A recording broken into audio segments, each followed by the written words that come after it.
And our top story tonight, primary election day. Now less than 24 hours away. All over the Suncoast, many of you are going to be narrowing down the candidates for the general election in November. And among the races SNN is watching very closely tonight are some in Sarasota County. SNN's John Woodruff has a preview.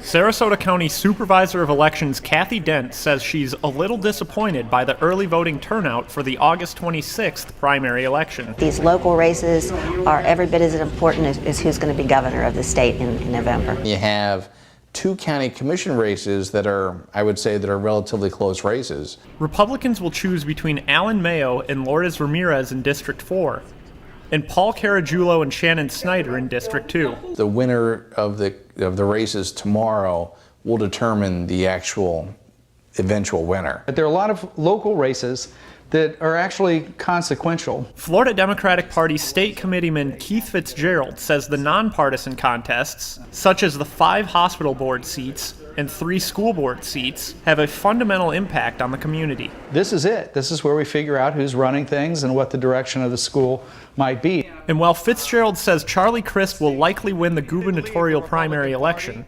Nanrich supporters want to make their voice heard. They'll pay attention beyond just win or lose. They'll pay attention to percentage points.